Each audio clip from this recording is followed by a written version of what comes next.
right, welcome back to another episode of the Paranormal Journals, only here on Black Mass Paranormal. Now, last week, I talked about a discovery that was presented in Mexico. There was a man that is a UFOologist that claims to have the bodies of an alien species that was over 1,000 years old. If y'all are just catching this side of the video, the other video, it was a pretty big announcement. So this individual, I'm not even going to try to pronounce his name. I will put it right here. He had 2 alien bodies. Now, these bodies were found in a diatom mine, which is basically an algae mine.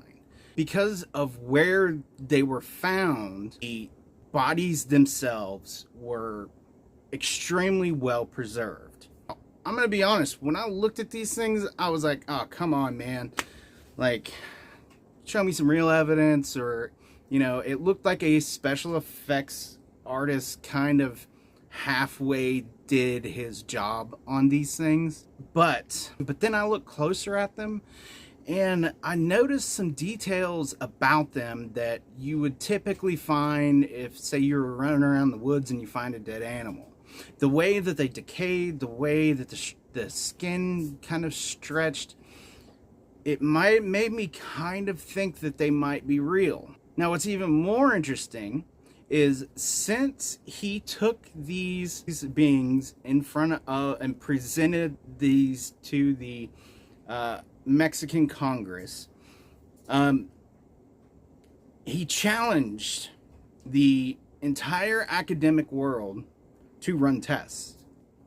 The first set of tests have come back, and what they have shown is that, 1, these were not made of a human skeleton. 2, the structure themselves were formed naturally, meaning that they are not pieces of, you know, different animals that they kind of rigged together. They've determined this as being factual. So to me, that kind of blows my mind, because I want to know if there are aliens, you know, more than anybody. I've been fascinated with aliens ever since I was a kid. And when these first came out, I was like, come on, man. But now that the first tests come back, they are saying that these things are looking like they're legit.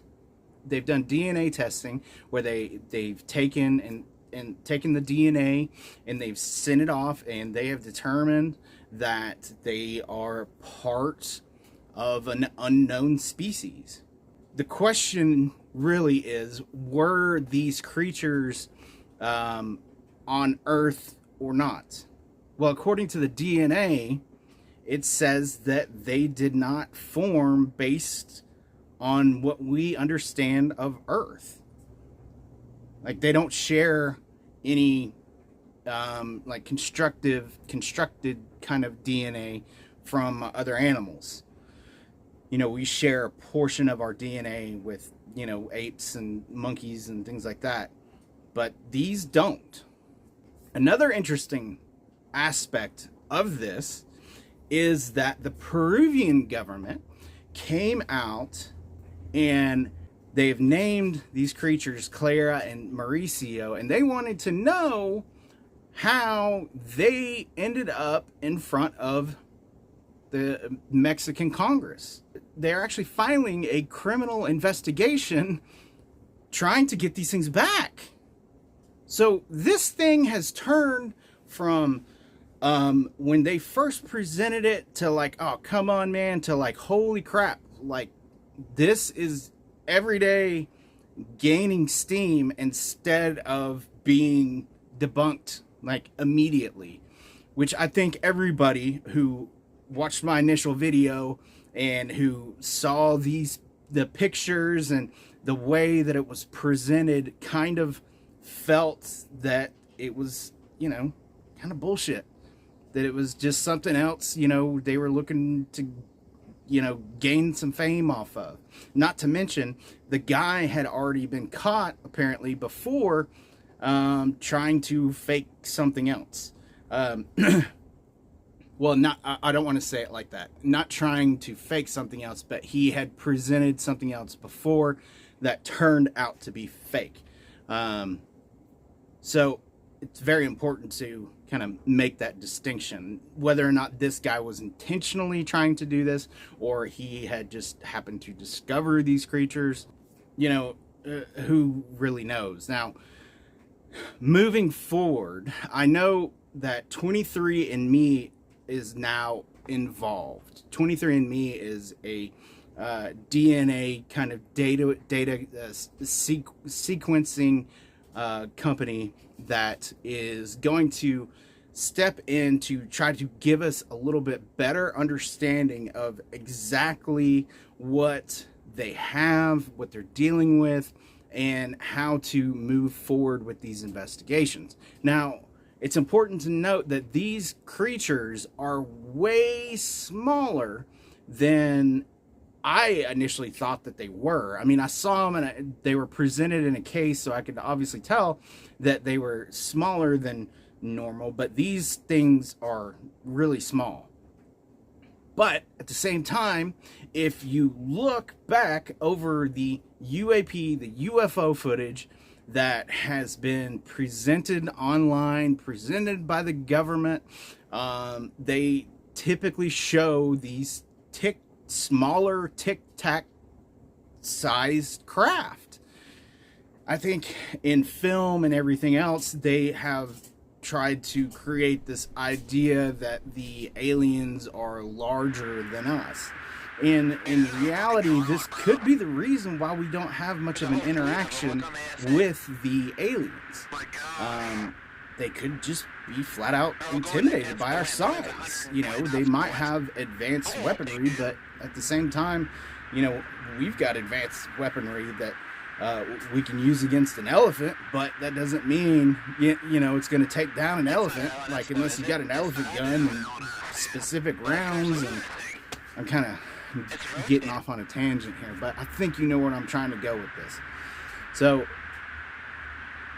it's very possible that these creatures have, essentially just avoided us, maybe out of fear. They might look at us like we're freaking savages. And it takes me back to an investigation that I did in Happy Valley that made me really kind of think. Their descriptions of their hands and their feet being like three-legged.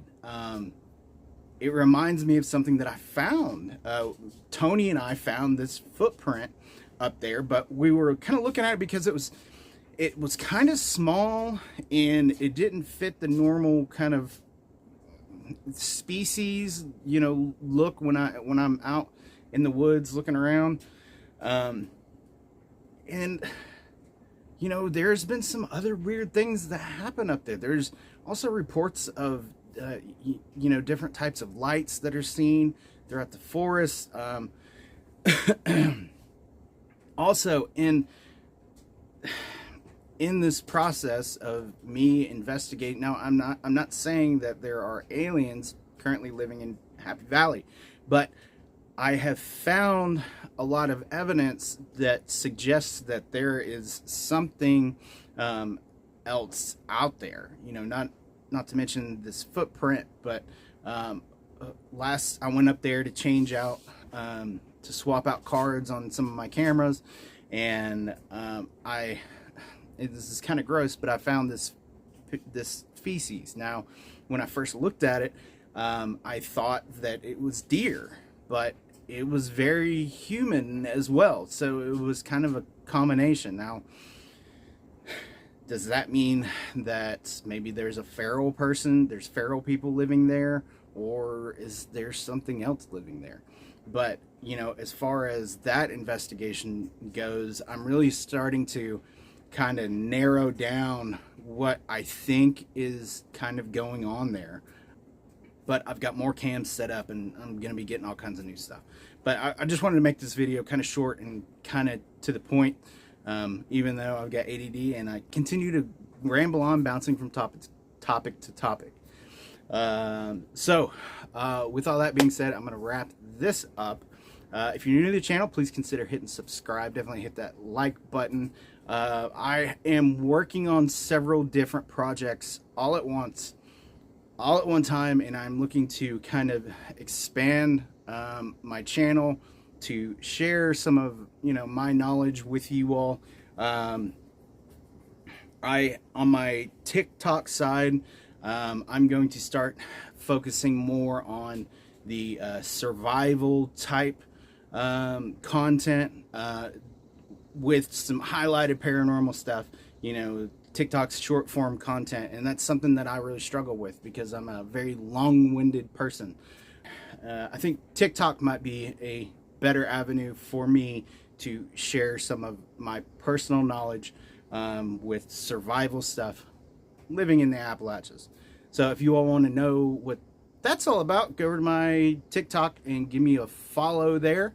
And of course, I've got my vlogs channel I'm going to be updating with a whole bunch of new content, and I am also building my Patreon up. So when I make it available to you all, there's going to be a flood of content that you're going to be able to access there.